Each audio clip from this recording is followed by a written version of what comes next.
Hello বন্ধুরা, আজ আমরা শুনবো এক অসাধারণ গল্প যেখানে ভাগ্য বদলে যায়, ধনী গরিব হয় আর গরিব ধনী। কিন্তু সত্যিকারের ধন কি? আসুন দেখি এবং শিখি এই ছোট্ট গল্প থেকে জীবন ও বন্ধুত্বের মূল্য।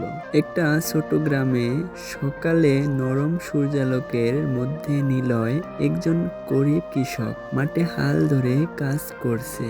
সে ক্লান্ত হলেও মুখে হাসি, ধীরে ধীরে জমি তোলার কাজ করছে। পাশেই রাফি, ধনী ছেলে, নতুন জামা পরে খেলনা নিয়ে মাঠে আসে। সবাই ভাবতো ধনীর জীবন সুখী আর গরিবের জীবন দুঃখে ভরা। খেলতে খেলতে রাফির খেলনা বা গাড়ি নষ্ট হয়ে যায়। নিলয় এগিয়ে এসে সাহায্য করতে নিজের খাবারের কিছু ভাগ করে দেয়। দেখা যায় জীবনে সব সময় ধনী সুখী আর গরিব দুঃখী থাকে না, কখনো ভাগ্য বদলে যায়। বছর কেটে যায়, রাফির ব্যবসা ব্যর্থ, সে চিন্তায় ভরা। নিলয় জমিতে নতুন ফসল পায়, ধীরে ধীরে ধনী হয়ে যায়। সময় বদলায়, ধনীর ভাগ্য হারায় আর গরিবের ভাগ্য ফুলে ওঠে।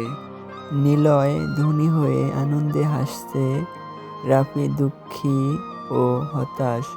নিলয় রাফির পাশে গিয়ে মৃদু হেসে বলে, জীবনে আসলো ধন হলো ভালো মানুষ হওয়া। রাফি বুঝলো সত্যিকারের ধন সম্পদ নয়, মন ভালো থাকা।